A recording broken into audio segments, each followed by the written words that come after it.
Good morning, ma'am. Am I audible, Abid sir? Yes, I'm audible. Good morning, Chaudhary ma'am.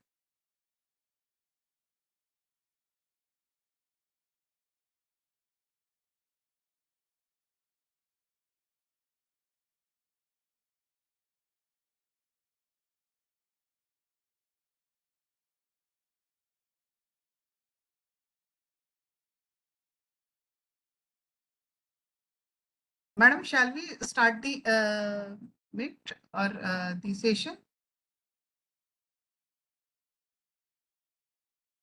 Madam, you are not audible. Please unmute yourself, ma'am.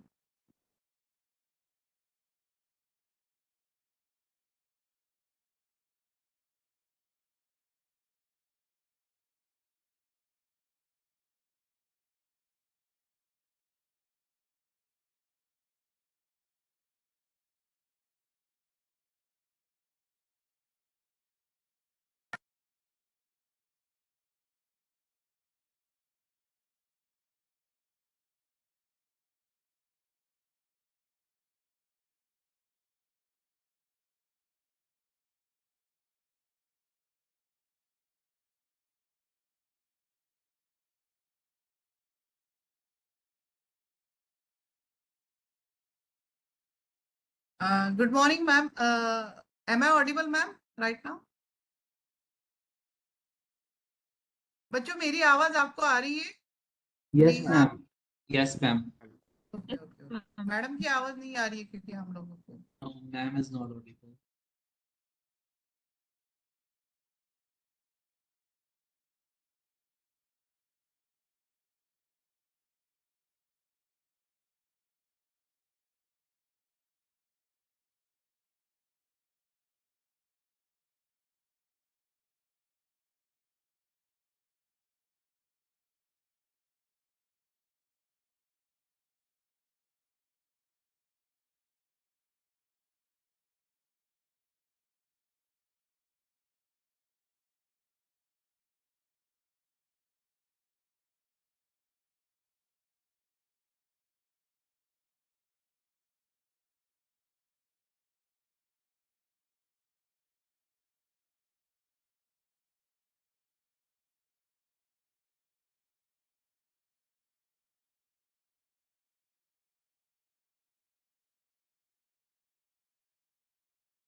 Abid sir madam को क्या problem आ रहा है?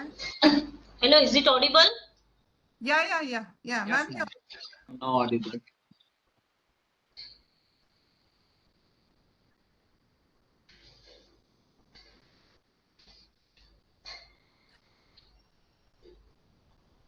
So should we continue? Yes, ma'am. Just a Okay. moment. Just a moment, ma'am. Yes, yes. Good morning, respected Hemlata Chaudhary, madam, and my dear students. On behalf of Postgraduate Teaching Department of Law, Rashtrasanta Tukadoji Maharaj, Nagpur University, I, Padma Chaube, Assistant Professor, Postgraduate Teaching Department of Law, welcomes you. My immense pleasure to introduce our guest, Ms. Hemlata Chaudhary, ma'am. She is hiring officer in Trademark Registry, Ahmedabad, and is the alumni of our own department. Madam has graciously accepted our invitation to join us today and guide our students for the preparation of the interview, which is organized by the QSI. Thank you, ma'am. Thank you so much. Over to you, ma'am. Okay, thank you so much. So good morning, and it is good if I can see all the students. So can you please switch on your camera if it is possible?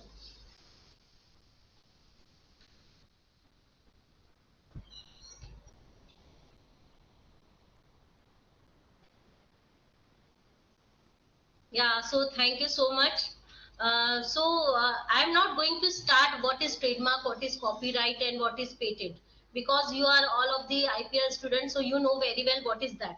So I'm going to share my practical experience. Okay. so that in case in interview they can ask you about practical experience, so you can able to answer that. Fine. So at least show me thumbs up if when you are able to reply me, or you are give me some sign, okay, that you are hear me properly. Do you understand? So show me sign of thumbs up.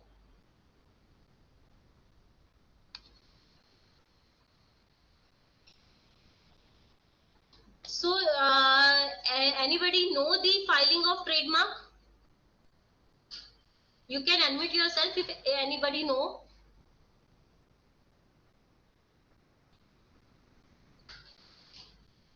Or you Students, can please unmute yourself.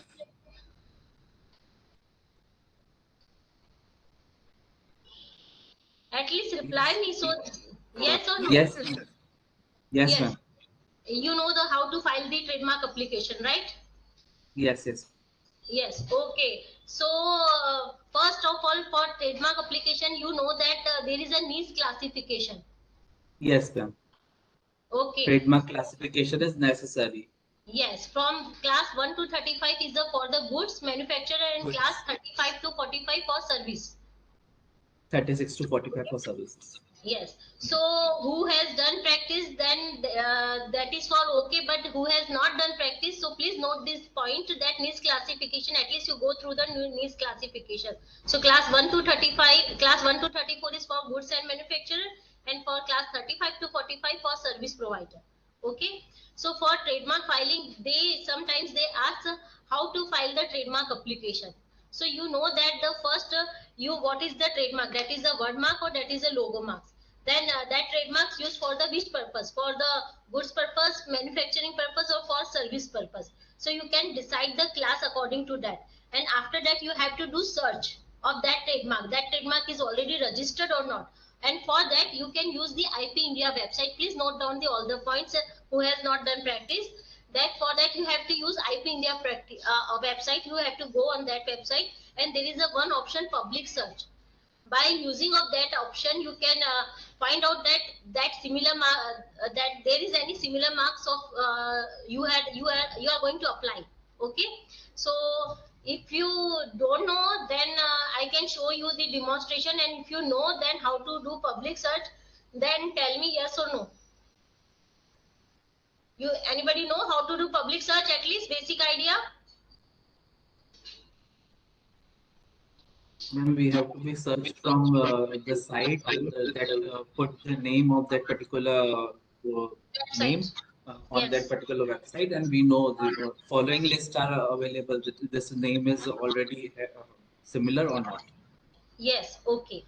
Okay, fine. After you search that trademark, that if there is not a similar mark is available for the same goods and for the same class, okay, so you can apply for the trademark application.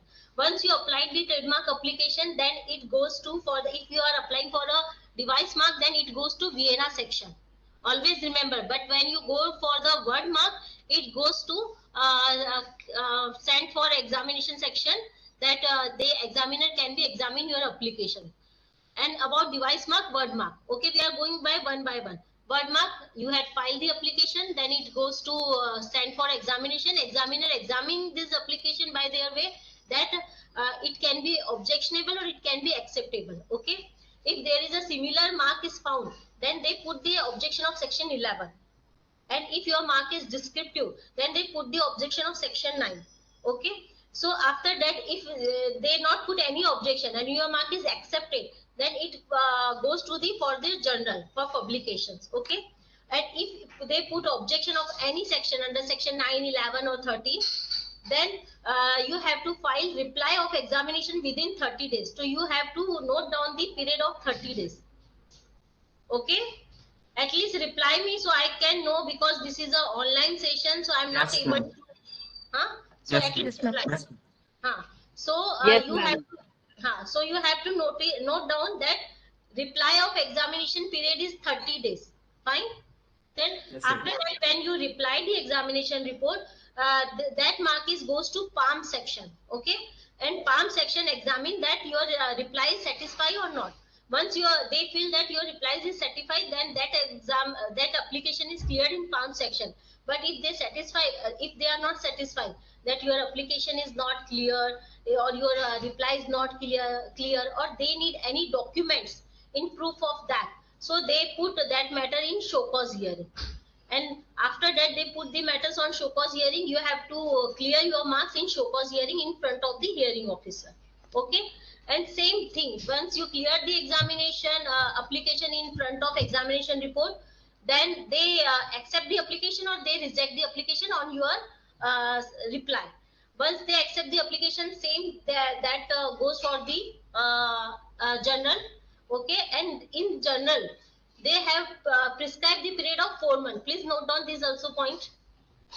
If Okay, they ma'am. ask, okay, so they have prescribed the limitation of 4 months. Within a 4 month, in public, anyone can file the opposition.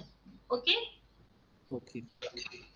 So there is a period of 4 months. Earlier it was a 3 month, and with the help of TM44 you can apply for the request for 1 month extension.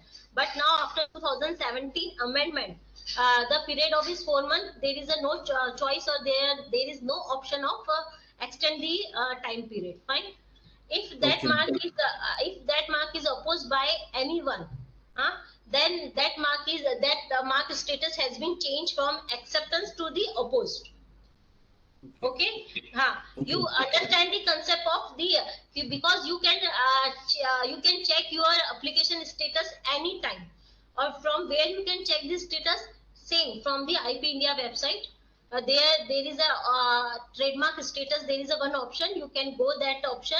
You can apply your application number. You can put your application number there, and then you can check the status. What is the status of your present application? Fine. So once if get opposed, so then opposition proceeding will be start. But if will not opposed by anyone, then same that application will be registered. Okay, and you get registration certificate. Fine. Okay. Yes, ma'am. Then this is the procedure of filing of trademark application. Anybody have any doubt? Ma'am, the limitation you told that 4 months, it is for the opposition, no, only. Yes, for opposition, for who can file opposition. Oh. It means for the public sector. Yes. Okay. Anybody have any doubt? किसी को कुछ भी नहीं समझा? If I am going very fast, then please let me know. Students, yourself and ask any questions or queries if you have. आप पूछ सकते हो मैडम, कुछ भी डाउट हो अगर आपके मन में तो. Okay, now we are going for opposition. Okay, so earlier opposition has been filed by form TM5. Please note down that earlier opposition has been filed by form using TM5. Okay, now opposition form TM5. TM5. Yes, 5, number 5. Okay. Okay. So by using that form you can file the opposition. But now form has been changed. Now form is TMO. TMO. TMO. Fine. Earlier there was a two form TM5 for the file the opposition, and TM6 for the counter statement of that opposition. But now there is only one form for form TMO. Do you understand? If there is any confusion, yes, please help me. Okay. पहले वहाँ पे दो form थे, form TM5 and TM6. TM5 किसके लिए था? आप opposition file कर सकते थे, ठीक है? Filing the opposition, yes. Right. उस ऑपोजिशन का जो रिप्लाई देते हैं उसको कहते हैं counter statement. Counter statement. Okay. वो काउंटर स्टेटमेंट पहले TM6 फॉर्म में दिया जाता था, अब वो सेम फॉर्म TMO में ही दिया जाता है. You have to change only headings. Okay. Now you have TM5 के लिए आपको लिमिटेशन याद है 4 months. 4 months. Right now TMO 4 months for filing notice of opposition. For counter statement there is a limitation of 2 months. Okay. Within a 2 months you have to file counter statement. That is the reply of your notice of opposition. Right? If they ask you that what is the format of counter statement, so if you have not any experience how to draft counter statement, so basically I tell you have to deny the concept, you have to deny the notice of opposition what they put the allegation that your mark is similar. So you have first you have to deny all the allegation that no, we are not agree with that and we denied, and then you have to put your concept that how your mark is different from the opponent mark. Okay. I'm not understand. Please once again. Sorry. Ma'am जैसे आपने बोला counter file format जो पूछ रहे counter file statement का, then in that particular we have to be denied all the allegations. Ma'am, you are not audible.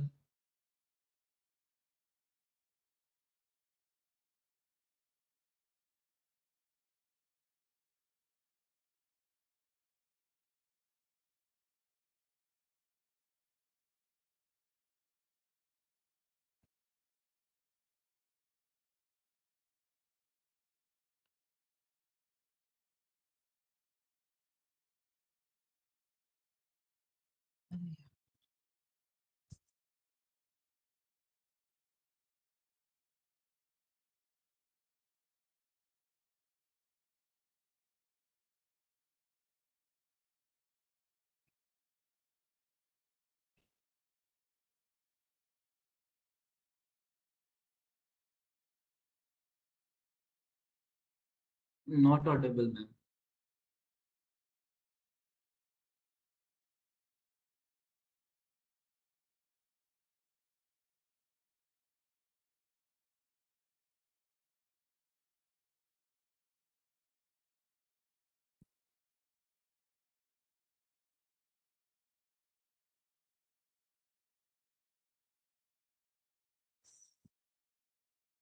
शायद उनकी तरफ से कुछ प्रॉब्लम होगा, उनके wifi Okay, ma'am. Internet issue.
It is audible now? Yes, ma'am. Yes, ma'am. Yes ma'am. Okay fine. So counter statement basic format जो होता है सेम, पहले एप्लीकेंट का नाम एंड फिर ओपोनेंट का नाम, देन फिर we are the applicant of the that matters, जो बेसिक होता है। उसके बाद the grounds of the counter statement, उसमें हम लोग पहले उसको डिनाई करेंगे और देन फिर हम लोग हमारे ग्राउंड्स पुट अप करेंगे कि हमारा मार्क उसके मार्क से सिमिलर क्यों नहीं है, या सेक्शन 9 का ऑब्जेक्शन है तो क्यों section 9 is why section 9 is not applicable there. Fine, and after that at the end verification clause. हाँ, अच्छा, अभी यहाँ पे एक चीज आपको ध्यान रखना है कि यहाँ पे आप कोई भी डॉक्यूमेंट सबमिट करते हो, जो बेसिक क्वेश्चंस आज पूछे जाते हैं, आप यूजर एफिडेविट आपका कौन सा डेट है, अब यूजर डेट मीन्स आप कब से बिजनेस कर रहे हैं, that is the user date. उसके लिए हर डॉक्यूमेंट्स के लिए आपको एफिडेविट देना पड़ेगा। फाइन, तो आप नोट कर लीजिए कि आपको हर इसके लिए एफिडेविट देना पड़ेगा। अच्छा, अभी हम लोग यहाँ पे TM5 TM6 at present TMO, okay, तो हम लोगों ने नोटिस ऑफ अपोजिशन आ गया, देन काउंटर स्टेटमेंट फाइल हुआ। After that what is the next stage? Next stage is evidence in support of opposition, that is filed by the opponent, and that is under rule 45. Earlier it was under rule 50, right now it was under rule 45. Okay, have you got it? Yes or no? Yes, ma'am. हाँ, so you have to know the rules कि पहले कौन से rule में file होता था, अभी कौन से रूल में फाइल होता है, क्योंकि क्या है, इंटरव्यू में कुछ भी क्वेश्चंस पूछ सकते हैं। तो practically you have to be knowledge that earlier it was 50, 51, 52, right now 45, 46, 47। अब 50 एंड 52 हम लोग अर्लियर लॉज की बात करते हैं। 50 and 52 for the opponent and 51 is for the applicant. Right now 45, 47 is for the opponent, 46 is for the applicant. What is now rule 45? Rule 45 evidence in support of opposition. जब applicant ने counter statement file कर दिया, उसके बाद opponent अपना evidence file करेगा under rule 45. Okay, अब under rule 45 के लिए उसको कितना टाइम पीरियड है? 2 मंथ। तो आप लोग टाइम पीरियड याद रखना, नोटिस ऑफ अपोजिशन 4 मंथ, ठीक है, then counter statement 2 month, or then evidence in support of opposition 2 months. Okay, once he opponent has filed evidence in support of opposition within a 2 month, so उसके बाद किसका responsibility आएगा? Applicant का। Applicant. ठीक है, अब एप्लीकेंट Yes. को क्या फाइल करना है? Evidence in support of application. ठीक है, अपोनेंट ने फाइल किया evidence in support of opposition, applicant file करेगा evidence in support of application within a 2 month. Okay, हाँ, अब यहाँ पे अपोनेंट या applicant within a 2 month notice of opposition sorry evidence file नहीं कर पाते हैं, तो वो क्या कर पाएंगे? समटाइम्स एविडेंस नहीं कलेक्ट कर पाए, समटाइम्स कुछ इश्यू हो गया, ठीक है, तब वो लोग फाइल करते हैं letter of rely. Letter of rely, RELY, letter of rely. So वो रिलाई करते हैं अपने नोटिस ऑफ अपोजिशन पे या काउंटर स्टेटमेंट पे। ठीक है, Okay. So either you have to file evidence in support of opposition or either you have to file letter of rely. अगर आप दोनों नहीं फाइल करते हो तो आपका जो जैसे अपोनेंट ने दोनों नहीं फाइल किया, तो अपोनेंट का जो अपोजिशन है वो अंडर रूल 45 टू क्या हो जाएगा? अबेंडन हो जाएगा। Okay. ठीक है, सेम चीज यहाँ अप्लीकेबल होगी एप्लीकेंट को कि विद इन अ 2 मंथ अगर उसने evidence in support of application या लेटर ऑफ रिलाई फाइल नहीं किया तो सेम उसका एप्लीकेशन अबेंडन हो जाएगा। वहां अपोजिशन अबेंडन हुआ था, यहाँ पे एप्लीकेशन अबेंडन होगा अंडर रूल 46(2) में। 46(2). Okay, Okay. हाँ, अब यहाँ पे अब एक चीज और इन बिटवीन ध्यान रखना है, जब आप नोटिस ऑफ अपोजिशन फाइल करते हो तो वो एप्लीकेंट को कैसे इन्फॉर्म होगा कि नोटिस ऑफ अपोजिशन मेरे अगेंस्ट आया है? तो वहां पे रिस्पॉन्सिबिलिटी होती है रजिस्ट्री की। ठीक है, तो रजिस्ट्री वो नोटिस ऑफ अपोजिशन एप्लीकेंट को सर्व करती है कि आपके against notice of opposition file हुआ है अंडर सेक्शन 21 और you have to reply under section 21(2) counter statement. You have to file counter statement under section 21(2). If you had not filed counter statement under section 21(2), then your application treat to be deemed as abandoned. Okay, Okay. understood or should I repeat again? Ma'am, once repeat it too fast. Okay, section 21 के through notice of opposition file होता है। ठीक है, Yes. Section हाँ. 21 of the trademark act 1999। ठीक है, वैसे आपको तो पूरा एक्ट पढ़ के ही जाना है। सबको मैं कहूंगी कि आप लोग अभी IPR में हो तो एज यूजुअल आप लोग पढ़ ही रहे हो what is patent, trademark, copyright, तो बेसिक तो आपको पता ही होगा।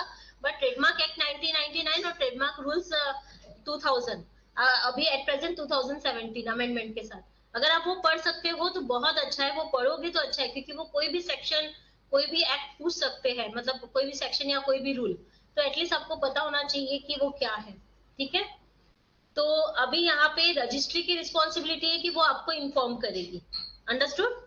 हाँ, अब रजिस्ट्री ने आपको इन्फॉर्म कर दिया, नोटिस भेज दिया रजिस्ट्री ने कि आपको with in a 2 month counter statement डालना है। उस काउंटर स्टेटमेंट रजिस्ट्री की नोटिस में लिखा होता है कि under section 21(2) if you had not filed your counter statement within a 2 month, then your application is deemed to be have abandoned. ठीक है, now it is applicant responsibility that they had a file counter statement within a 2 month.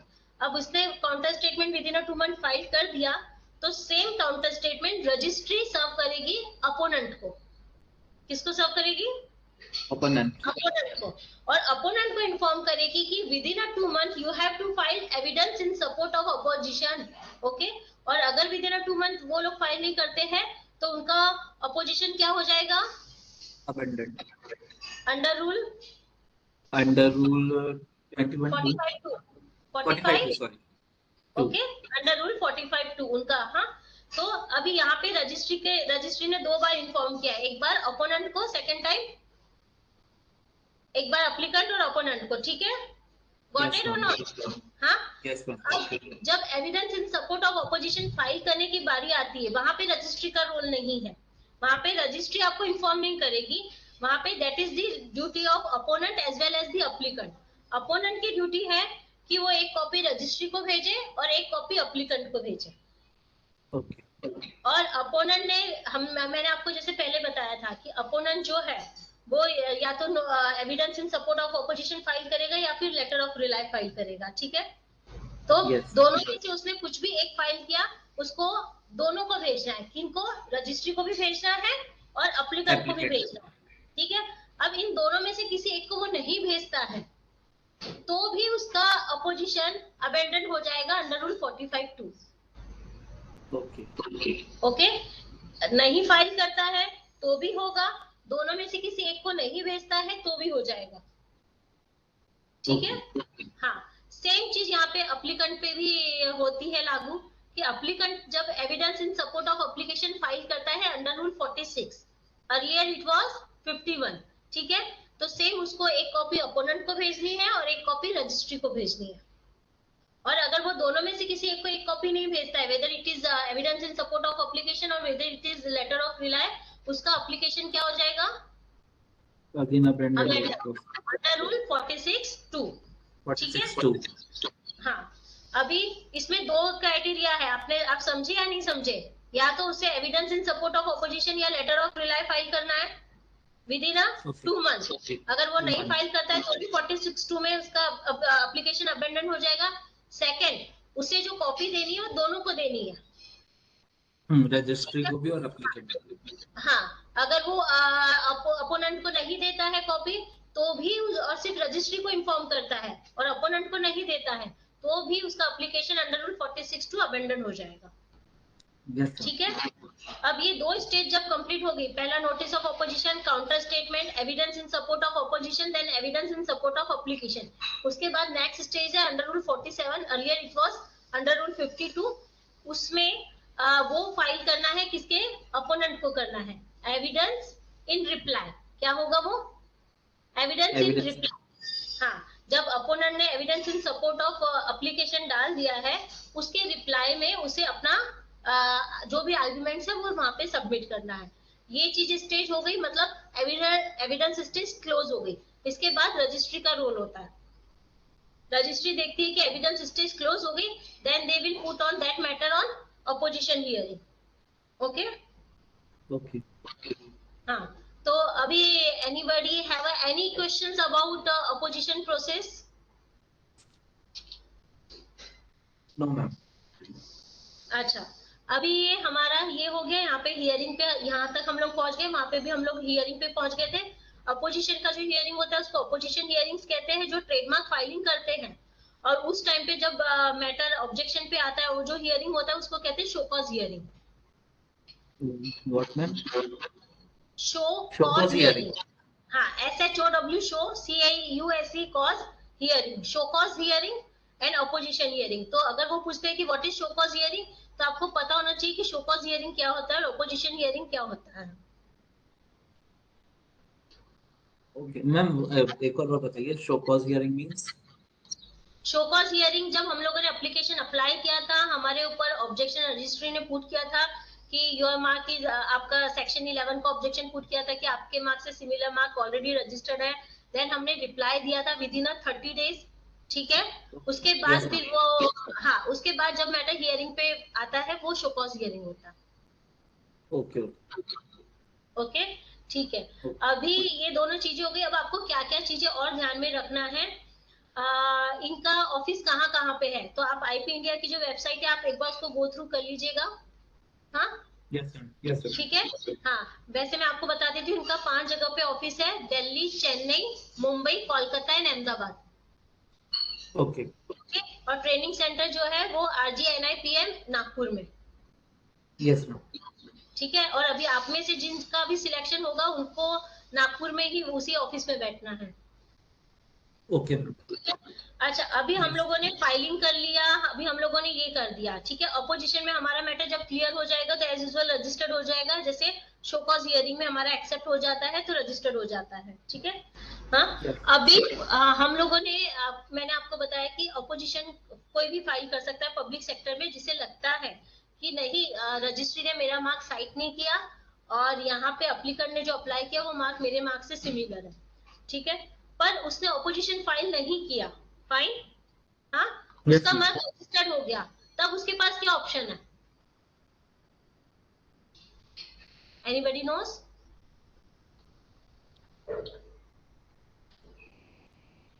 No, yes और no?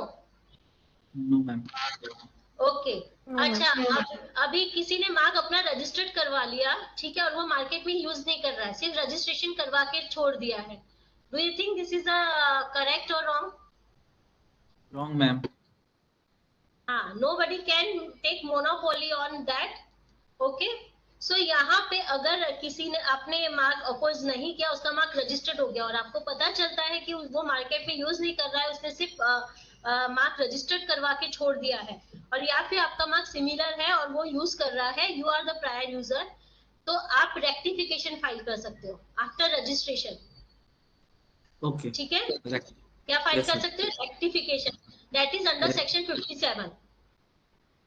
Okay okay, तो Yes, ma'am. आपने opposition file नहीं किया, उसका mark registered हो गया, still you can take action against him by filing of rectification, ठीक है। अब रेक्टिफिकेशन के लिए भी पहले फॉर्म होता था TM26। कौन सा फॉर्म था पहले? TM26 right now same TMO।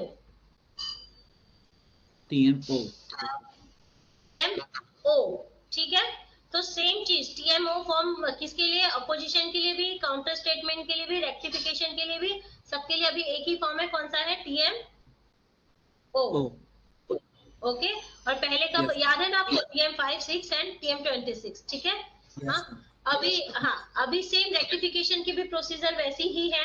हाँ, आपने फाइल किया, उसने काउंटर स्टेटमेंट फाइल किया, फिर देन एविडेंस स्टेज, ठीक है। अब यहाँ पे आपका मार्क, अब आप रेक्टिफिकेशन भी फाइल नहीं कर रहे हो, आप ऑपोजिशन भी फाइल नहीं कर रहे हो, तो अप्लीकेंट का मार्क क्या हो जाएगा? रजिस्टर्ड हो जाएगा। डू यू नो दैट कि रजिस्ट्रेशन वैलिड कितने साल के लिए है? मैम हर 10 इयर्स में रिन्यू होना पड़ता है इसको। Yes, exactly. तो जो रिन्यूअल की प्रोसीजर है, earlier it was filed by form TM12। कौन सा था पहले? TM12। Right now TMR। Okay, हाँ। अच्छा, अभी रिन्यूअल आपने जब फाइल किया विद इन 10 इयर्स, ठीक है, अगर आप का डेट है 1 जनवरी, नोट डाउन 1 जनवरी 2023, ठीक है। ओके हाँ। तो अभी लास्ट डेट आपका वैलिड है मार्क 1 जनवरी 2023, तो आपको रिन्यूअल कब तक फाइल करना है? दिसंबर 26 में फाइल करना पड़ेगा। 1 1 जनवरी, month 1/1/2023 आपका मार्क वैलिड अप टू 1/1/2023, ठीक है। तो आपका रिन्यूअल आपको रिन्यूअल कब तक फाइल करना है? 10 इयर्स से दिसंबर में। दिसंबर 31। नहीं, 1/1/2023 तक आप कभी भी फाइल कर सकते हो, ठीक है। 1/1/2022 से आपका विंडो ओपन हो जाएगा, ऑनलाइन विंडो। उसके बाद आप 1/1/2022 से, मतलब 1 साल पहले ही ऑनलाइन विंडो ओपन हो चुका होता है, ठीक है। तो 1/1/2022 से 1/1/2023 जो आपका लास्ट डेट है, तो लास्ट डेट तक आप कभी भी TMR या TM12 जो अर्लियर था TMR फाइल कर सकते हो, ठीक है। पर अब वो 2 जनवरी 2023 हो गया, तो आप TMR फाइल करोगे तो आपको उसमें लगेंगे सरचार्जेस। क्या लगेंगे? सरचार्ज। ठीक है। अच्छा, तो अभी सरचार्ज आपको रिन्यूअल का फीस पता है किसी को? No ma'am. अगर आप फिजिकल फाइल करते हो, नोट डाउन कीजिए, फिजिकल फाइल करते हो तो फीस है 10,000। कितना और मैम? 10,000। 10,000 फिजिकली। हाँ, और आप ऑनलाइन फाइलिंग करते हो तो ये है 9,000, ओके। ठीक है। तो अभी आपने टाइम पीरियड पे फाइल कर दिया, तो आपका ऑनलाइन एप्लीकेशन के हिसाब से 9,000 आपको फीस पे करना पड़ेगा, और ये रिन्यू हो जाएगा नेक्स्ट 10 इयर्स के लिए। फाइन। हाँ, यस। पर अगर आपने with in a time period file नहीं किया तो आपको 9,000 plus 4,500 okay, surcharge. Registration charges also. हाँ, फॉर नेक्स्ट 6 मंथ, ठीक है। With in a next 6 month आपको 4,000, तो 9,000 प्लस 4,500 प्लस आपको रिन्यूअल के लिए फाइल करना पड़ेगा। पर नेक्स्ट 6 मंथ भी आप फाइल करना भूल गए, फाइन, तो आपको यस। पीरियड मिलेगा, मतलब 1 ईयर का। इट मींस 1/1/2023 से 1/1/2024, तो 9,000 प्लस 9,000, ओके मैम। तो आपको कितना पे करना पड़ेगा? 18,000। 18,000। हाँ, और अगर आप फिजिकली फाइलिंग करते हो तो 20,000, ओके। ठीक है। तो विद इन 6 मंथ कितना आपको एक्स्ट्रा पे करना पड़ रहा है? 4,500 ऑनलाइन 4,500। और ऑफलाइन 5,000, ठीक है। और सेम ओके। चीज आफ्टर 1 ईयर कितना होगा? 9,000 और 9,000 ऑफलाइन प्लस 9,000। 10,000। ओके, हाँ, फाइन। अच्छा, अभी ये यस। चीज हो गई रिन्यूअल की। अभी हम लोग ने एप्लीकेशन फाइल किया, समटाइम्स उसका एप्लीकेंट का एड्रेस चेंज हो गया या यस मैम। एप्लीकेंट ही चेंज हो गया, तो इसके लिए हम लोग क्या करेंगे? इसके लिए हम लोग एप्लीकेशन डालेंगे। तो बिफोर रजिस्ट्रेशन, याद रखो, बिफोर रजिस्ट्रेशन आप जो भी एप्लीकेशन डालोगे वो फॉर्म TMM पे डालोगे। TM। M for Monday. Okay, TM। M, ठीक है। Any changes? हाँ, फॉर एनी चेंजेस, अगर आपका for an example minor changes है आपके लोगों में भी, कि आपको कुछ रिमूव करना है, उससे आपका सब्सटेंशियल चेंज नहीं होना चाहिए, तो भी आप डालोगे TMM पे बिफोर रजिस्ट्रेशन। ओके। हाँ, आपको एडवोकेट दूसरा अपॉइंट करना है, इट मींस आपका सर्विस एड्रेस चेंज हो रहा है, तो भी TMM, ठीक है। अप्लीकेंट का खुद का एड्रेस चेंज हो रहा है, तो भी TMM। ओके। अप्लीकेंट का नाम चेंज हो रहा है, मतलब जैसे अप्लीकेंट का नाम है हेमलता चौधरी और वो ट्रेडिंग एज कर रहा है HR चौधरी एंड एसोसिएट्स, ठीक है। अब उसका नाम चेंज हो रहा है स्कॉलरली, हाँ, तो भी उसके लिए डालेगा form TMM before registration. But after registration TMP, P for Punjab, TMP। ठीक है। हाँ, आफ्टर रजिस्ट्रेशन TMP। अच्छा, अभी फॉर्म एंड फीस आपको IP इंडिया की वेबसाइट पे मिल जाएंगे, तो आप एक बार सारे फॉर्म एंड फीस से चले जाना। जो बेसिक इंपॉर्टेंट फॉर्म्स है वो मैं आपको अभी बता ही रही हूँ, जैसे मैंने TMR बता दिया, TMO बता दिया, TMMNP बता दिया, बट बाकी ऑल सभी फॉर्म्स के लिए आपको वहां पे फॉर्म एंड फीस आपको मिल जाएगा, ठीक है। ओके। ओके, हाँ, तो before registration TMM, after registration TMP। P। हाँ, अच्छा, अभी आप लोगों को और क्या क्या देखना है? आपको लैंडमार्क केसेस सारे देखने हैं, रिसेंट केस लॉ सारे देखने हैं। मोस्ट ऑफ द इंटरव्यूज में पूछा जा रहा है कि रिसेंट केस लॉ ट्रेडमार्क से रिलेटेड क्या क्या है। उसके अलावा आपको देखना है कि वो सिर्फ आपको ट्रेडमार्क नहीं पूछेंगे, भले ही वैकेंसी ट्रेडमार्क के लिए, वो आपको GI भी पूछ सकते हैं, वो आपको कॉपीराइट भी पूछ सकते हैं, आपको पेटेंट भी पूछ सकते हैं, ठीक है। तो बेसिक आप लोग पढ़ ही रहे हो तो वो आपको पता ही है। तो GI, अभी तक GI की जो लिस्ट है वो मैं शेयर कर दूंगी यहाँ पे पद्मा मैम के पास। तो कौन कौन से स्टेट वाइज कौन कौन से मार्क को GI मिल चुका है, तो वो एक आपको लिस्ट मिल जाएगा, तो वो भी आप एक रखिएगा, जरूरी वो सबसे पूछिए, किसी को भी वो क्वेश्चन पूछ सकते हैं, कोई भी क्वेश्चन, तो at least you have to be knowledge that कि कौन कौन से मार्क्स जीआई के थ्रू रजिस्टर्ड हो चुके हैं। फाइन। Yes ma'am. अच्छा, अभी यहाँ पे मैं आपसे क्वेश्चंस पूछती हूँ, आप लोगों ने आईपीआर तो पढ़ ही रहे हो आप। अभी मेरा नाम हेमलता है, ठीक है? हाँ, अभी मैं काम कर रही हूँ, मेरा रेडीमेड गारमेंट्स है। तो रेडीमेड गारमेंट्स के लिए आपको पता है कौन सा क्लास यूज किया जाता है? किसी को भी आइडिया है? Manufacturer of readymade garments class 25, ठीक है? ओके। तो मेरा मार्क क्लास 25 में हेमलता नाम से रजिस्टर्ड है। तो क्या कोई और पर्सन जिसका नाम हेमलता है, ठीक है, वो क्लास 44 में हॉस्पिटल के लिए नाम ले सकता है? Yes ma'am. यस सर, इसने आंसर दिया है। At least show me your face, because अभी मुझे ऐसा लग रहा है कि मैं ब्लैक बोर्ड से बात कर रही हूँ, ब्लैक बोर्ड को पढ़ा रही हूँ। तो can you please switch on your camera? Yes ma'am, switch on. हाँ, तो आप मुझे बताइए, yes on which ground?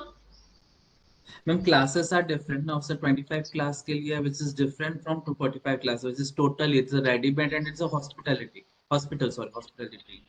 that's why it was granted. Okay, same questions अभी अभी उन्होंने पूछा। मेरा मार्क है क्लास 35 में, ठीक है? Class 35 is a very vast, ठीक है? हाँ, I am a wholesaler of pharmaceuticals products. Okay. My trademark is Hemlata. Fine? Huh? Yes ma'am. And somebody files same trademark, but he is a manufacturer of ready-made garments. Sorry, he is a wholesaler of ready-made garments. He is a wholesaler of ready-made garments, and one person is a wholesaler of pharmaceuticals product. Both are in class 35. Now here class is same. Then categories are different. There's a wholesale of pharmaceutical and there's a wholesale of ready made. Then again there is a different business. तो उसमें भी ma'am देखा जाएगा कि दोनों का business भी different है। Right. Here the class of consumers are different. Yes. Okay. तो यहाँ पे भले मार्क्स सिमिलर है, Products तो also different. yes, goods are also different, class of consumers are also different. So you have to note down that कि same mark same class में भी registered हो सकता है if their class goods are different and class of consumers are different. Fine.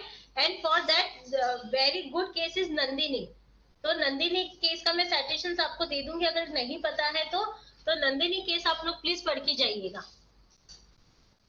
ठीक है? हाँ, मैं इसका साइटेशन आपको यहाँ पे पद्मा मैम के पास शेयर कर दूंगी।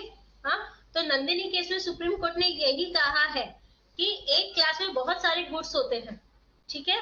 सो अगर किसी पर्सन ने एक क्लास में रजिस्टर्ड किया है तो वो होल क्लास पे अपनी मोनोपोली नहीं कर सकता है। करेक्ट। फाइन। हाँ, ओके।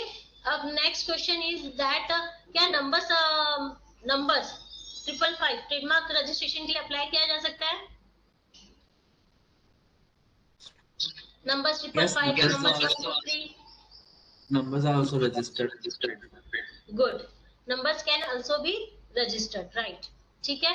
अच्छा, अभी उसके अलावा अगर आपका मार्क डिस्क्रिप्टिव है अंडर सेक्शन 9, ठीक है? सेक्शन 9 कहता है your marks should not be show the quality quantity of the marks, ठीक है? So still you can get registration.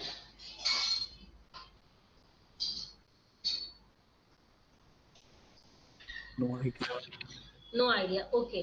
Yes, of course, still you can get registration. But if you how, are, ma'am? if your mark is distinctive.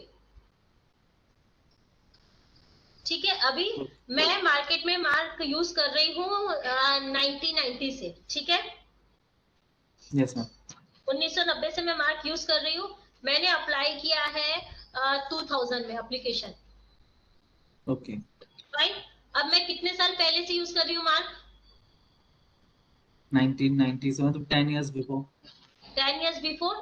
तो law कहता है कि at least before 5 years आपने use करना शुरू कर दिया है, हाँ, तो आपका मार्क डिस्टिंक्टिव हो जाता है और फिर भले आपके ऊपर सेक्शन 9 का ऑब्जेक्शन है, you are able to get registration.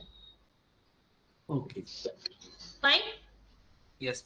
Criteria कितना है? Minimum 5 5 years. ठीक है. अच्छा, अभी नेक्स्ट क्वेश्चन. ठीक है. मैंने अप्लाई किया मार्क हेमलता, मुझे रजिस्ट्रेशन सर्टिफिकेट मिल गया है. हाँ, अब मेरा यूजर है 1990. ठीक है. अब एक दूसरा पर्सन मार्केट में उसने मेरे ऊपर ऑपोजिशन फाइल किया है.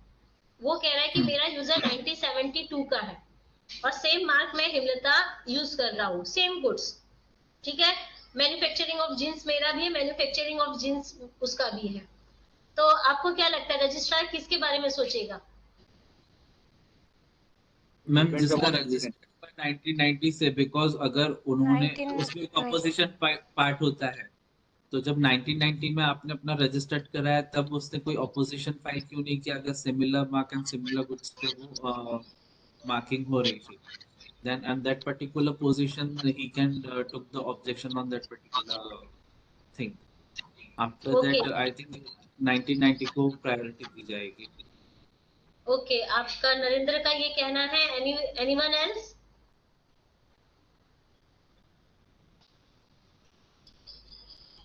ऑलवेज रिमेम्बर, प्रायर यूजर के राइट्स कभी भी लॉस नहीं होते हैं. Okay. Yes, obviously. Remember, prior user, हाँ, सेक्शन 35. ठीक है. प्रायर यूजर सेक्शन 35 याद से पढ़िएगा आप लोग. ट्रेडमार्क एक्ट, प्रायर यूजर के भले प्रायर यूजर ने मार्क रजिस्टर्ड किया है नहीं किया है, he has a common law rights also. Excuse मी.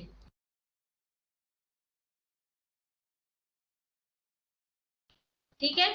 तो ऑलवेज, अभी now I am a hearing officer. अब मेरे सामने कोई केस आ रहा है. ठीक है. फाइन. अब मेरे सामने जब केस आ रहा है तो मैं देख रही हूँ कि first who is the prior user.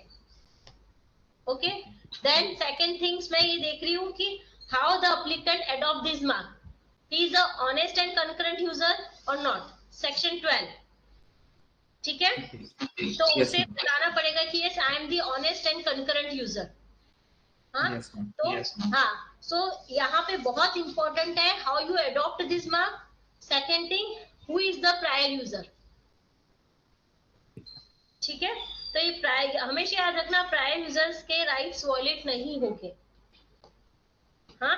अच्छा, अभी नेक्स्ट क्वेश्चन वो जो आपसे पूछा जा सकता है कि अभी ट्रेडमार्क जैसे हेमलता है. हाँ. अब मैंने सभी क्लास में रजिस्टर्ड किया हुआ है. फाइन. From class 1 to 45. तो अभी यहाँ पे आपका भी मार्क, आपका भी नाम हेमलता है. आप अप्लाई कर सकते हो नहीं कर सकते हो किसी सेम क्लास में डिफरेंट गुड्स के लिए? तो आप लोगों ने कहा है यस. किस ग्राउंड पे Yes, आप ma'am. अप्लाई कर Yes, ma'am. सकते हो कि गुड्स डिफरेंट है? उसके Yes, अलावा, ma'am. उसके अलावा एक और ग्राउंड है. हाँ. नहीं, consumers are different, goods are different. उसके अलावा एक और ग्राउंड है कि जो जेनेरिक टर्म्स होते हैं, जेनेरिक वर्ड. ठीक है. Yes, ma'am. Section 9(3), the word which is customary in language, customary in trade. ठीक है. तो वो याद रखिएगा कि जैसे स्टार वर्ड हो गया, सुपर वर्ड हो गया, ये वर्ड कॉमन इन ट्रेड है.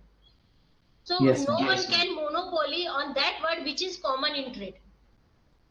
Please note down that no one can monopoly on the word which is common in trade.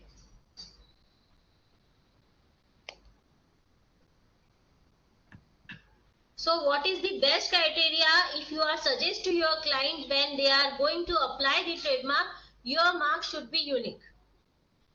Okay. Okay.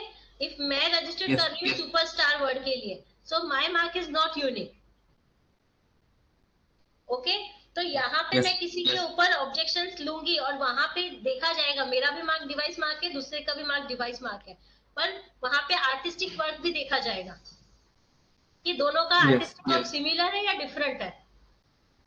फिर कौन मार्केट में प्रायर है? अगर दोनों का आर्टिस्टिक वर्क बिल्कुल टोटली डिफरेंट है तो भी वहां पे रजिस्ट्री आपको वो मैटर, सेम नेम अगर डिफरेंट आर्टिस्टिक वर्क से आप यूज कर रहे हो तो आपका रजिस्ट्रेशन अलाउ करती है. Okay. Okay. So when you are appearing as an advocate in front of hearing officer or as a in front of registrar, you have to know that how your artistic work is different from the cited mark. Okay. Fine. उसके लिए एक case है tiger hills, हाँ, जहां पे court ने कहा है कि word tiger and tiger hills is a different word, क्योंकि टाइगर के आगे हिल लगा के उन्होंने सफिक्स कर दिया है। ठीक है। अच्छा, अब एक बहुत बड़ा कंसेप्ट है ट्रेडमार्क का, mark should be read as a whole. ठीक है। अभी एक का मार्क है अनिकेत और एक का मार्क है Aniket Rathore. So what do you think, both mark are similar और different? Different. Aniket is different. Aniket Rathod is totally full name of that person. Aniket में उसमें जो सिंगल लगा है वो कुछ भी हो सकता है पीछे उसके। Yes, exactly. So mark should be read as a whole. So Aniket is a different from the Aniket Rathod. Okay. Yes. There is a little similarity because the prefix is a similar. Yes. But when you consider mark as a whole, so it is a dissimilar. Yes. Fine. अच्छा, तो अभी हमारा filing हो गया है, opposition's हो गया है, मैंने आपको बता दिया कि बेसिक आपको क्या क्या पढ़ना है। ठीक है। इसके अलावा कोई डाउट है किसी को तो आप पूछ सकते हैं। मैम जैसे एक और चीज मतलब रिलेटेड टू फॉर्म से ही पूछना है, बिकॉज उसमें age criteria and experience criteria is also मांगा है उन्होंने, तो उसमें अगर हम लोग तो अभी अभी जैसे एलएलएम पास आउट है तो we don't have any experience of that particular trademark and आपके पास सनद है? सनद? हाँ सनद है। सभी के पास सनद है? यस। हाँ, तो हाँ, सभी के पास सनद है तो आप सभी अप्लाई कर सकते हो। और जहां उन्होंने एक्सपीरियंस मांगा है तो आप बता सकते हो कि yes we are doing LLM but we have knowledge of such things. Okay. क्योंकि यहाँ पे कोऑर्डिनेटर का भी पोस्ट है, उसके बाद एनालिसिस 1 एनालिसिस 2 काफी सारी पोस्ट है। ठीक है। तो आप 3-4 पोस्ट के लिए अप्लाई कीजिए, सिर्फ एक पोस्ट के लिए नहीं। आप वो उनको जहां सुटेबल लगेगा आपको वो उस पोस्ट में शिफ्ट कर देंगे। ओके। हाँ, एज पर योर नॉलेज उन्हें ऐसा लगता है कि नहीं you are fit for analysis 1, then they can मतलब पोस्टेड ऑन योर एनालिसिस 1, और if you they think that you are suitable for the coordinator, that is the very initial stage, so वो आपको वहां पे पोस्ट कर देंगे। ठीक है। अच्छा, when I was the examiner, तो एग्जामिनेशन में हम लोग क्या करते थे, हम लोगों के सामने जब एप्लीकेशन आता था तो हम लोग पहले वो देखते थे as a examiner, I am sharing my view, कि उसने ट्रेडमार्क एप्लीकेशन फाइल किया है तो पहले डॉक्यूमेंटेशन प्रॉपर है या नहीं है। अब हम लोग डॉक्यूमेंटेशन में देखते थे कि वो प्राइवेट फर्म है तो उसका सर्टिफिकेट ऑफ इनकॉर्पोरेशन वहां पे रहना चाहिए। ओके। पार्टनरशिप फर्म है तो पार्टनरशिप एग्रीमेंट होना चाहिए। ठीक है। हाँ। यस। हाँ, अगर वो इंडिविजुअल है तो एज यूजुअल वो सोल प्रोप्राइटर रहेगा। ठीक है। ये क्वेश्चंस आपसे पूछे जा सकते हैं। ठीक है। तो अब किसी इंडिविजुअल ने एप्लीकेशन फाइल किया तो उसके लिए फीस कितना होगा? 4500 online. Yes ma'am. Offline 5000। Okay. ठीक है। पर अगर प्राइवेट लिमिटेड कंपनी अप्लाई करती है तो उनके लिए फीस है 9000 फॉर ऑनलाइन। हाँ, 9000, ऑफलाइन 10000। बट अगर उनके पास एमएसएमई है, एमएसएमई सर्टिफिकेट, यस मैम, ठीक है, तो उनका फीस कितना हो जाएगा? 50% रिड्यूस, मतलब 9000 से 4500। Okay ma'am. सभी को समझा ये पॉइंट? Yes ma'am. ओके। हाँ, तो यहाँ पे तो अब हम लोग देखते हैं कि अभी उसने प्राइवेट लिमिटेड कंपनी कहा है तो हम लोग देखते हैं कि क्या उसने एमएसएमई सर्टिफिकेट वहां अटैच किया है, नहीं किया है। फिर उसके बाद हम लोग देखते हैं यूजर डेट, वो पर्सन क्या कर रहा है। अगर उसने लिखा है propose to be use means वो फ्यूचर में यूज करने वाला है, उसने यूज करना शुरू नहीं किया है। ठीक है। Yes ma'am. पर उसमें यूजर डेट लिखा हुआ है कि मैं 5 साल पहले से यूज कर रहा हूँ, 2 साल पहले से यूज कर रहा हूँ, तब हम लोग देखते हैं क्या उसके सपोर्टिव डॉक्यूमेंट्स वहां पे है या नहीं है। ओके। तो ये हम चीज देख रहे हैं तो इट मीन्स जो एज ए एडवोकेट वो अप्लाई कर रहा है तो उसको यहाँ पे ये सब डॉक्यूमेंट्स अटैच करने हैं, समझ रहे हो आप? तो Yes, अगर ma'am. वो पूछते हैं कि एग्जामिनर क्या देखता है तो आपको ये चीजें ध्यान रखनी है, और एज ए एडवोकेट उसको क्या क्या डॉक्यूमेंट्स अटैच करने हैं तो आपको याद रखना है कि ये documents as a advocate in support of application मुझे अटैच करने हैं। Okay. हाँ, अच्छा अभी आपने क्या क्या बोलते हैं उसके लिए क्या क्या अटैच करोगे यूजर्स डेट के लिए? आपका जीएसटी सर्टिफिकेट, पहले बहुत पुरानी एप्लीकेशन थी, बहुत पुराने टाइम से यूज कर रहा है तो उस टाइम पे वेट होता था, ठीक है, तो Wait, वेट हो गया, गोमास्ता हो गया, एमएसएमई हो गया, फिर उसके अलावा आपका शॉप रजिस्ट्रेशन हो गया, ठीक है, Shop registration. शॉप रजिस्ट्रेशन जो आपने शॉप लिया है उसका रजिस्ट्रेशन। हाँ, तो यहाँ पे आपको मेन चीज क्या याद रखनी है, जो आपने डेट कहा है वो डेट आपके उस डॉक्यूमेंट्स में होनी चाहिए। मैम एक क्वेश्चन है, जैसे एमएसएमई में 2017 के बाद कोई भी डेट डाल देते हैं लोग, it's not necessary, but file आज की डेट में कर रहे हैं, वो डेट डाल रहे हैं 3 साल पहले की उसमें कि यहाँ से हमने यूटिलाइज करना शुरू किया है, then in that particular case what we have to do, we have to be consider that date कि उसने आज की डेट में फाइल किया है। Then we will call invoices. Okay okay ma'am. हाँ सिर्फ एक डॉक्यूमेंट पे we are not going to trust on single documents, okay? नहीं, क्योंकि तो दोनों क्राइटेरिया आजकल ऐसा हो गया कि पीछे जाके हम लोग कर सकते हैं, बट वो अप्लाई आज की डेट में हो रहा है। आई नो कि अमेंडमेंट हो सकता है, that's why we are call invoices, कि आपके हर साल के 2-2 3-3 इनवॉइसेस आप दे दीजिए, और ये सब इनवॉइसेस जो आपने दिया है, फिर उसके बाद आपका ईयरली सेल्स टर्नओवर जो कि सीए सर्टिफाइड होना चाहिए, ओके ठीक है? अब ये सारी डिटेल्स आप किसमें मेंशन करेंगे? आपके यूजर एफिडेविट में। User affidavit. हाँ, अब वो यूजर एफिडेविट हर स्टेट वाइज अलग अलग स्टैम्प पेपर पे होता है। इन गुजरात 50 रुपीज स्टैम्प पेपर पे होता है, ठीक है? हाँ, यूजर एफिडेविट, तो आप यूजर एफिडेविट स्टैम्प पेपर पे देंगे, उसके अलावा वो नोटराइज होना कंपलसरी है। ओके ओके, अच्छा अभी अभी नोटराइज, और नोटराइज में बिफोर मी की ऐसे ही चलेगा? सॉरी, जो नोटराइज करके देना है वो बिफोर मी वाला नोटराइज रहेगा मैम, कि ऐसे ही बिफोर सिंपल? मी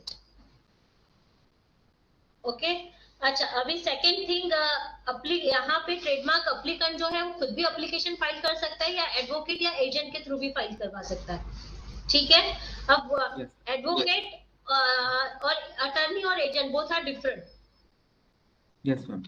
ओके, अभी लास्ट आई थिंक 6 में ही रजिस्ट्री ने ट्रेडमार्क एजेंट और पेटेंट एजेंट के एग्जाम ऑर्गेनाइज करवाई थी। तो एजेंट के लिए कोई भी ग्रेजुएट पर्सन अप्लाई कर सकता है, और अटर्नी और एडवोकेट तो आपको पता ही है कि यू हैव टू बी सनद, ठीक है? अभी जब आप किसी अटर्नी या एजेंट के थ्रू अप्लाई कर रहे हो ट्रेडमार्क एप्लीकेशन, तो वहां पे आपका फॉर्म ऑफ ऑथराइजेशन होना जरूरी है, फॉर्म ऑफ ऑथराइजेशन, ठीक है? अब फॉर्म ऑफ ऑथराइजेशन के लिए आप यहाँ पे गुजरात में 300 रुपीज स्टैम्प पेपर पे होना चाहिए, महाराष्ट्र में 100 रुपीज स्टैम्प पेपर पे होना चाहिए, ओके ठीक है? तो अभी आपसे तो महाराष्ट्र का ही बेसिकली पूछा जाएगा, तो 100 रुपीज स्टैम्प पेपर, गुजरात में वो 300 रुपीज स्टैम्प पेपर पे आपका फॉर्म ऑफ ऑथराइजेशन होना चाहिए। तो अभी आपने डॉक्यूमेंट सुन लिए, अगर एडवोकेट फाइल कर रहा है तो आपको फॉर्म ऑफ ऑथराइजेशन लगाना है, अगर आप यूजर्स दिखा रहे हो तो आपको यूजर एफिडेविट लगाना है, अगर प्रपोज टू बी यूज है तो आपको यूजर एफिडेविट या ये डॉक्यूमेंट्स की जरूरत नहीं है, ओके मैम। ठीक है? तो अब हम लोग देखते हैं कि सारी चीजें वहां पर है या नहीं है। अभी डॉक्यूमेंट सारे हो गए, देन हम लोग उस एप्लीकेशन को एग्जामिन करते हैं, ओके फिर हम लोग देखते हैं कि उससे सिमिलर मार्क है या नहीं है। अगर सिमिलर मार्क है या फिर एग्जैक्ट आइडेंटिकल मार्क है 11 मतलब हिमलता, ठीक है, तो हम लोग सेक्शन 11 का ऑब्जेक्शंस लगाते हैं। समटाइम्स मार्क आइडेंटिकल होते हैं, समटाइम्स मार्क सिमिलर होते हैं, पर गुड्स आइडेंटिकल होते हैं, ठीक है? अभी हेमलता और हेमलता जी, ठीक है, एग्जैक्ट आइडेंटिकल नहीं हुआ, हेमलता आइडेंटिकल हो गया, पर हेमलता और हेमलता जी सिमिलर हो गया, पर यहाँ पे गुड्स एग्जैक्ट आइडेंटिकल है, दोनों का मैन्युफैक्चरिंग ऑफ जिन्स है, ठीक है? तो यहाँ पे कंफ्यूजन के चांसेस बहुत है। Yes ma'am. तब हम यहाँ पे सेक्शन 11 का ऑब्जेक्शन पुट ऑन करते हैं कि नहीं, आपके गुड्स आइडेंटिकल है और मार्क्स क्या है, सिमिलर है। वैसे ही आपका गुड्स है पिज्जा और आपने मार्क रखा है सुपर पिज्जा, तो हम सेक्शन 9 का ऑब्जेक्शन पुट करते हैं कि आप क्वालिटी डिस्क्राइब कर रहे हो कि आपका जो मार्क है सुपर पिज्जा, इट मींस आप सुपर क्वालिटी आप सेल कर रहे हो। अंडरस्टूड? सेम वैसे ही अब भी क्वेश्चंस पूछा जा सकता है, क्या हम लोग भगवान के नाम ट्रेडमार्क के लिए अप्लाई कर सकते हैं? ओम गणेश या साई ट्रांसपोर्ट या Sai import export? Yes ma'am, हाँ, कर सकते हैं मैम। अगर आपका मार्क डिस्टिंक्टिव है तो, अदरवाइज नहीं। Yes, ठीक है? हाँ, इस पर भी लॉ है। लॉ कहता है कि आपका मार्क ऐसा कोई नहीं होना चाहिए कि वो रिलीजियस हर्ट करे। फाइन? Yes, ma'am. पर Yes. जब आप याद रखिए, पर आप कोई कॉमन नेम लेते हो, आप भगवान के नाम लेते हो, तो आप किसी और को सेम नाम यूज करने से रोक पाओगे? No, ma'am. Yes, exactly. ये आपको कंसेप्ट क्लियर रखना है, because that is your choice, you are choosing this name. Fine? तो this is a common name, तो आप किसी को डिनाई नहीं कर सकते हो ये नेम के लिए, बिकॉज भगवान किसी एक का नहीं होता है। Everyone has a equal right on God. Yes, तो ma'am. आपको अपने क्लाइंट्स को समझाना पड़ेगा जब भी आप करोगे कि भाई आप ये नाम इसलिए नहीं, मतलब आपको चूज करना है, मैं अप्लाई कर दूंगा, इट्स ओके, बट आप फ्यूचर में इस मार्क के लिए ऑब्जेक्शन किसी पे नहीं ले पाओगे। और अगर आप लोगे तो एज यूजुअल फिर वो प्रायर यूजर, प्रायर डॉक्यूमेंट सब कंसेप्ट होगा, but at least as a hearing officer I am not allow them that you can monopoly on that right,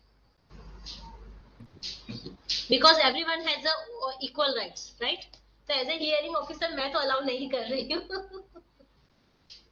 ठीक है? तो अभी आप भी इसी फील्ड में जाओगे तो आपको you have to think like a registrar. Yes, ma'am. Fine. Right now, if anybody has any doubts, you can ask me. Otherwise, I will finish it now. Ma'am, Nagpur में जो इंटरव्यूज है उसका एड्रेस वहाँ पे रिटर्न नहीं है, तो हमको वहीं पे जाना पड़ेगा ऑफिस, ट्रेनिंग ऑफिस में। हाँ, और वहीं पे ही interview- होगा। हाँ, वहीं पे ही होगा।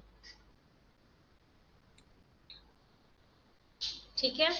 Ma'am, और it's कुछ tiny doubt. पूछेंगे? Ma'am, there is one tiny doubt. Let's say renewal के time, means before renewal or during renewal, there is some change. Let's say address change हो रहा है. So then, is there any additional fees for that, or just for TMP form use Yes. कर लो? Yes. No. There is additional fees. You have to file TMP and TMR both. So TMP, TMI. Yes.